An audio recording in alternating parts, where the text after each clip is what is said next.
일자리 취업지원센터에서는 다양한 온오프라인 멘토링 활동을 진행하고 있는데요. 이번 항공일자리 대학생 백형민 서포터즈가 그 현장을 다녀왔습니다. 현장에 나와 있는 백형민 서포터즈. 저는 지금 인천공항에 나와 있습니다. 멘토분들에게 인터뷰를 하러 가보겠습니다.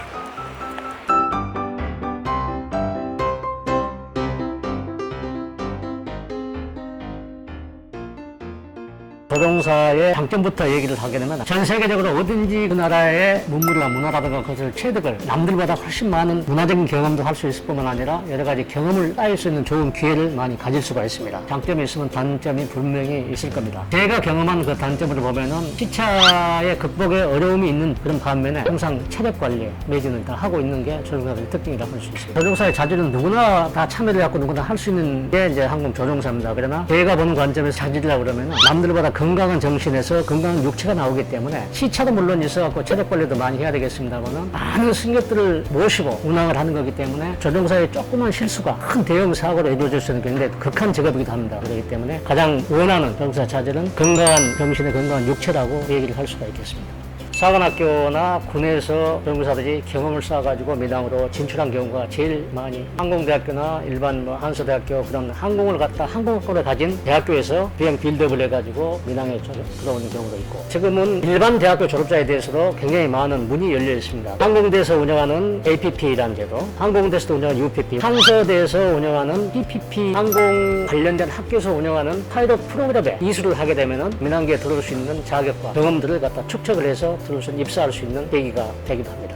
맨 먼저 조종사들이 이제 가지고 있는 자격증은 처음부터 운송용을 가질 수가 없기 때문에 거기에 자가용 조종사라든지 사업용 조종사 자격증이 딴 있는 사람 안에서 우리가 입사를 할 수 있기 때문에 실제 비행 시간을 축적을 해서 회사가 요구하는 시간과 그 학과의 점수 갖췄을 때 이제 민항에 들어와서 교관이나 기장과 부기장을 할 수 있는 여건을 갖추는 겁니다. 근래에 항공사들이 많이 생겼습니다. 그래서 항공사에 대한 생각도 많이 남달라졌고 조종사가 되기 위해서 노력하신 분들도 굉장히 많은 걸로 알고 있습니다. 세상 모든 것이 변해가면서 서로 진화하고 발전해 나가는데 항상 준비하는 사람에게 기회가 있다 하고 저는 말씀드리고 싶습니다. 그래서 준비하지 않는 사람에게는 걱정뿐이고 항상 준비한 사람한테는 기회가 있다 이런 말씀을 드리고 싶습니다.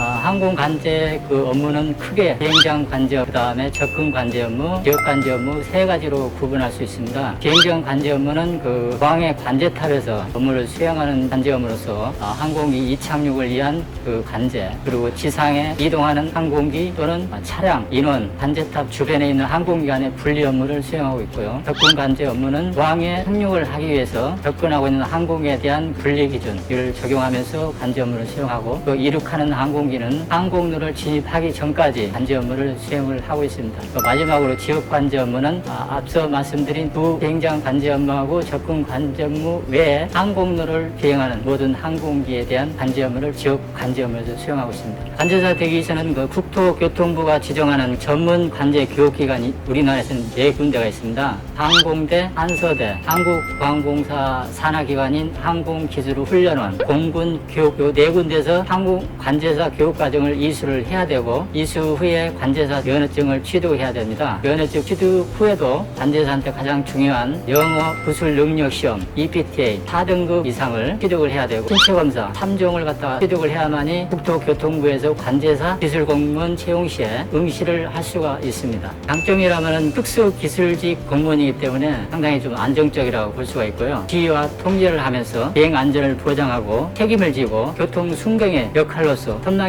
되고 또 이색적인 직업이다 보니까 자부심이 있지 않는가 싶습니다. 단적으로는 신속한 판단력과 집중력이 요구하기 때문에 세밀한 신경을 좀 써야 되고 피로가 좀 있을 수도 있습니다. 항공 관제는 다른 것도 마찬가지겠지만은 고도의 집중력과 판단력이 요구되는 직업으로서 평상시에 영어 능력을 향상을 시키고 국내 관련 규정이라든지 항공교통 관제 절차라든지 이런 것들을 충분히 숙지를 해서 대비한다면 좋은 결과가 있으리라고 봅니다. 특히나 비정상 상황에 대처할 수 있는 그런 능력을 사전에 대비한다면 더 좋을 것 같습니다.